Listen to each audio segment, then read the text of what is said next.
Olá, estudante! Seja bem-vinda a mais um Tira Dúvidas. Nosso encontro diário ao vivo com os professores do programa Se Liga na Educação.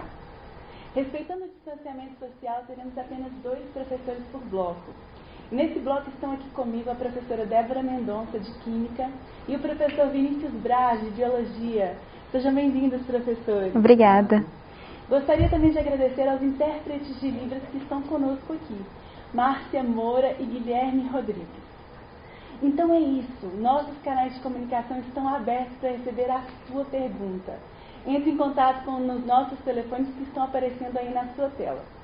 E enquanto você envia suas perguntas, vamos relembrar os temas das aulas de hoje? Professora Débora, relembra com a gente quais foram os temas das suas aulas. Claro, oi Gabi, tudo bom? Oi, professor Vinícius, tudo jóia?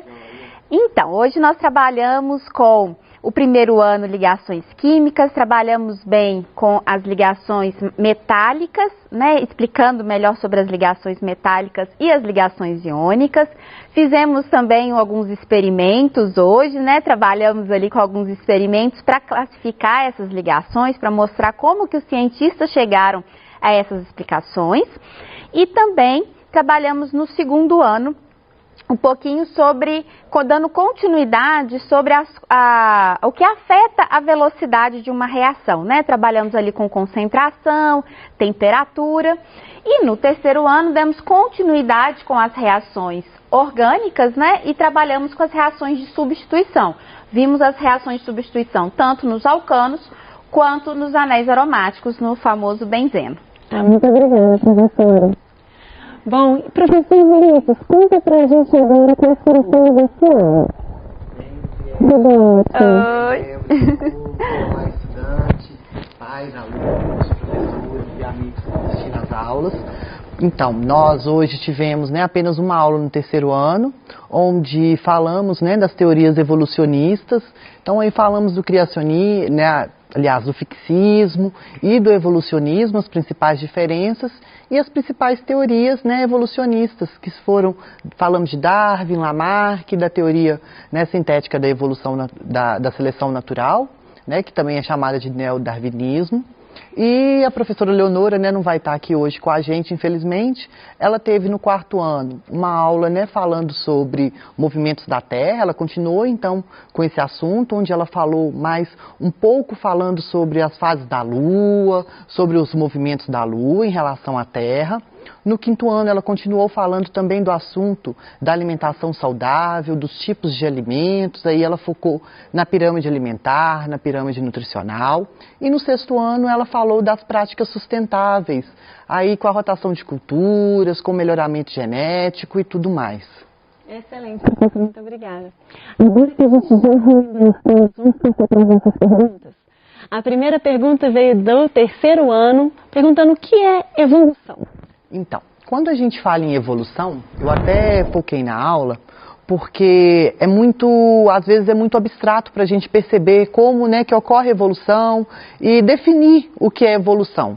Porque muita gente acha e acredita que quando estamos falando em evolução, é uma coisa que vai acontecer da noite para o dia, ou que quando a gente fala que acontece ao longo dos anos, esse ao longo dos anos é um período tão grande, mas tão grande, que a gente não consegue, muitas vezes, assim, mensurar, ver quão grande, né, quanto tempo demora, então, a acontecer essa evolução, e também sendo que a evolução sempre é para algo benéfico, e nem sempre a gente sabe que isso acontece.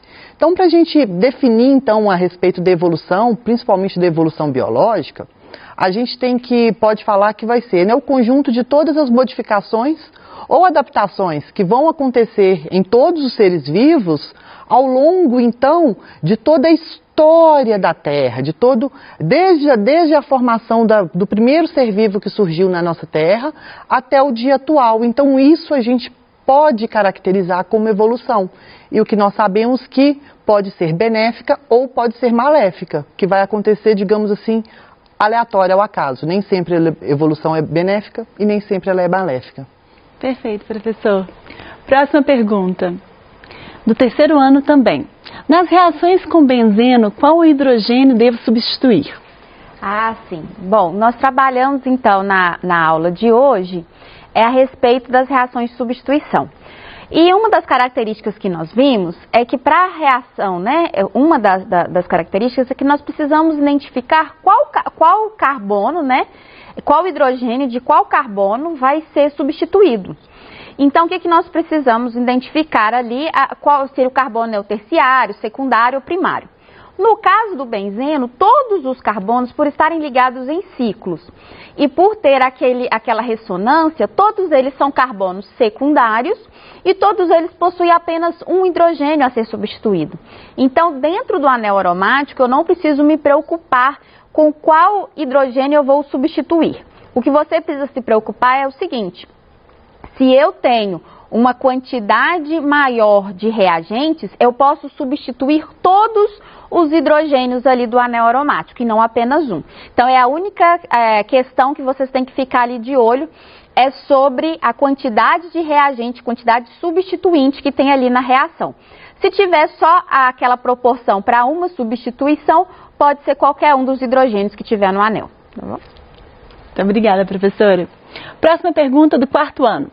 Quais são as fases da Lua, professor? Então, nós sabemos aí, né, vocês viram na aula com a professora Leonora, que ela mostrou para vocês a questão, né, que a Lua em relação, então, à medida que a Terra ela vai se movimentando, né, e a distância e o afastamento dela, né, com o Sol, a gente consegue então perceber que essa iluminação que vem até a Lua e que a gente consegue vê-la, não vai ser sempre uniforme. Então a gente consegue ver as fases, que vai ser a Lua cheia, quando a gente consegue ver perfeitamente a Lua iluminada totalmente, aquela Lua linda, maravilhosa, redonda. Tem hora então quando ela tem aqueles fenômenos da exarromante, da superlua, igual a gente consegue ver aí no filme dos Smurfs, né? Aquela Lua linda, grandona. Então ela vai ser bem cheia, é a Lua cheia. Então, e quando a gente só consegue ver a ausência da Lua, aquele céu bem escuro, ou então geralmente só o contorno bem fraquinho, a gente vai estar falando então que vai ser uma Lua nova, né, que vai ser então aquela Lua que a gente não consegue vê-la iluminada. E entre a Lua cheia e a Lua nova, a gente tem as fases. Quando a Lua ela vai começar então da nova e ir para a cheia, nós temos então esse intervalo que vai ser a Lua crescente, que vai ser aquela Lua então onde nós vamos ver só uma parte dela iluminada, que dando a impressão que ela está realmente crescendo até chegar na cheia.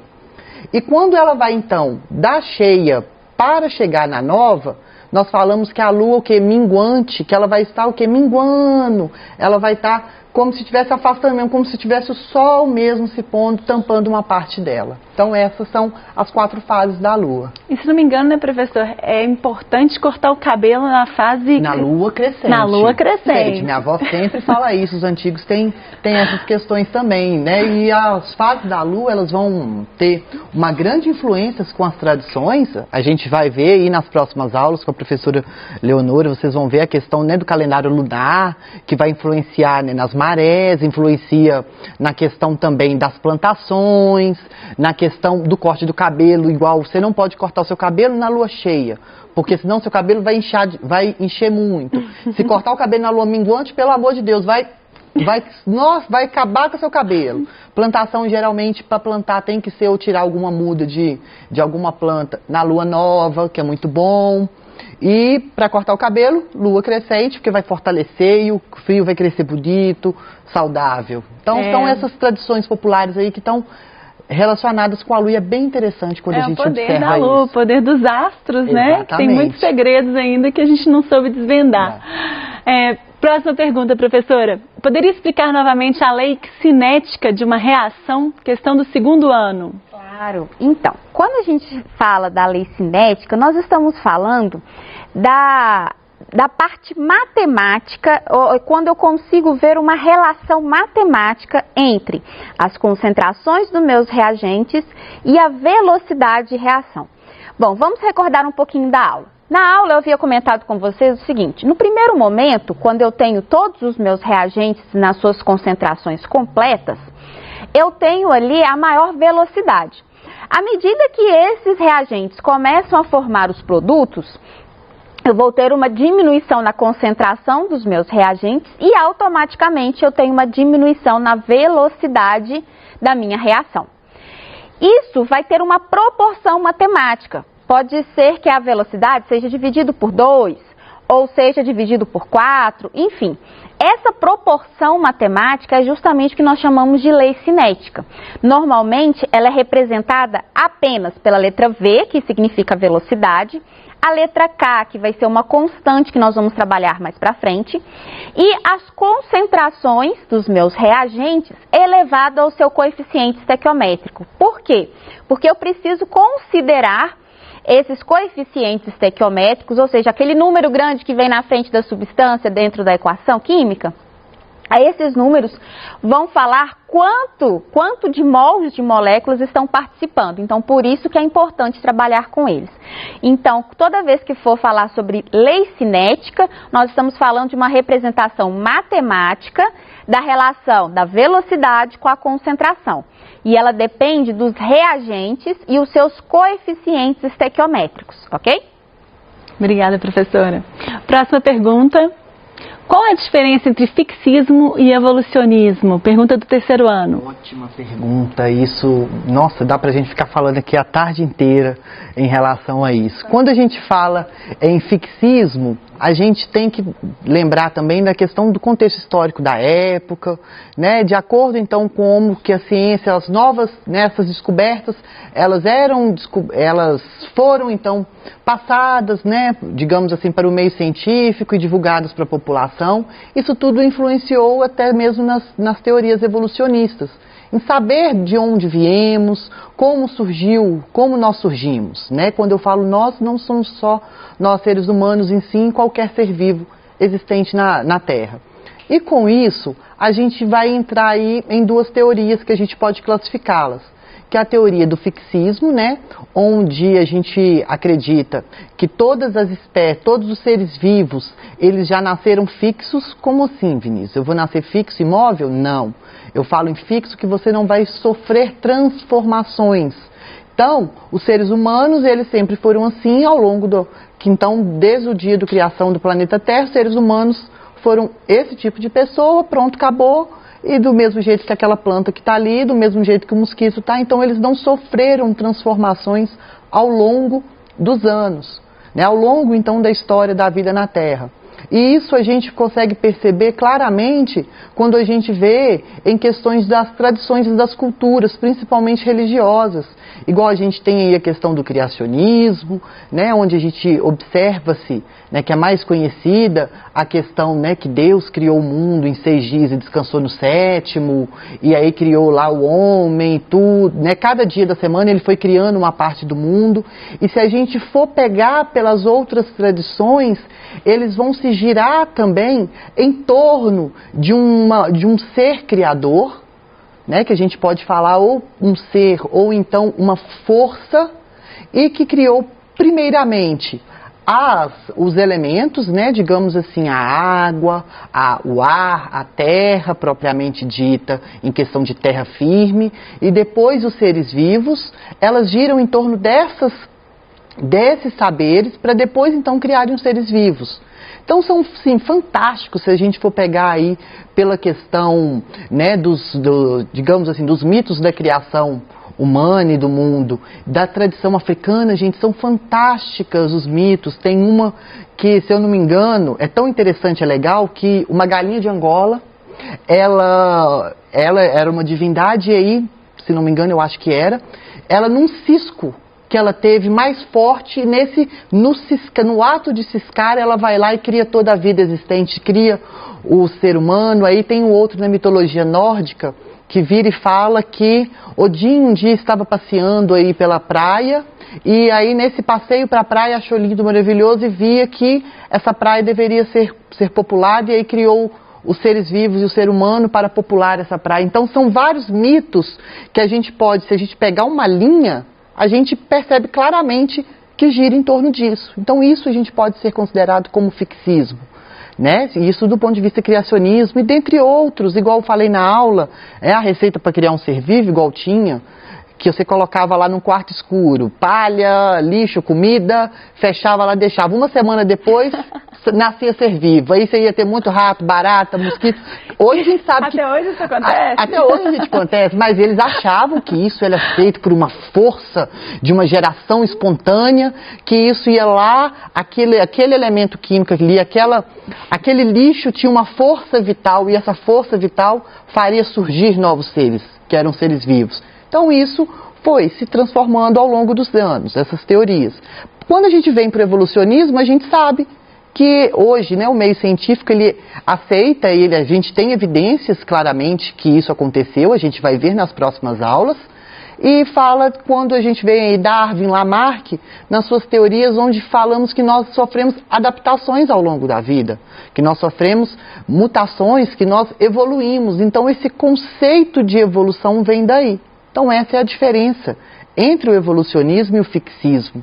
Enquanto o fixismo ele acredita que nós somos seres que sempre somos assim fixos, né, que não sofremos transformações, vem o evolucionismo e contrapõe, falando que ao longo então da história da vida na Terra, os seres vivos eles sofreram transformações e mutações até originar então essa diversidade de espécies que a gente tem hoje.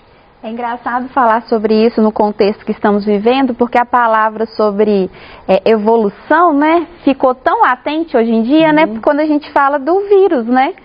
Então, porque o vírus evoluiu, porque teve uma mutação no vírus, teve uma evolução. Então, assim, é um termo que é tão cunhado hoje em dia e mesmo assim ainda tem muitas essas questões de, é verdade, eu acredito, não acredito. Gente, é muito real, tá aí, nós falamos isso, virou manchete. Exatamente. Praticamente todas as reportagens. E aquilo, né, que eu falei, se a gente for pegar esse contexto de evolução, o que vai ser evolução? É um conjunto de transformações e, né, que sejam mutações, adaptações que vão acontecer em qualquer ser, um ser vivo. No caso aí do vírus, tem aqueles questionamentos, né, vírus pode ser vivo ou não, porque ele não é formado por célula, não é vivo. Mas, ao mesmo tempo, ele possui características de um ser vivo, quando ele está parasitando uma célula. Né, dentro da célula ele tem metabolismo, se reproduz, sofre mutação, que esse sofrer a mutação, nós estamos falando que esse vírus evoluiu. Ele sofreu uma mutação, ele sofreu então uma evolução. Pode se tornar um novo ser vivo, uma nova espécie de vírus? Pode ou não. Pode se tornar o que a gente chama lá em microbiologia de cepas, que o que nós poderemos chamar aqui, se a gente fosse falar em animal, raça, subespécie, subpopulações. Perfeito, professora, muito obrigada. Nada. Vamos fazer um pequeno intervalo? Continue participando no nosso Tira Dúvidas, que conta com a participação do professor Vinícius Braz, que continua com a gente, e do professor Bruno Galvão, de Ciências. Eu agradeço a presença da professora Débora e você continue enviando as suas dúvidas pelos nossos canais de comunicação. Estamos esperando a sua participação. Até já!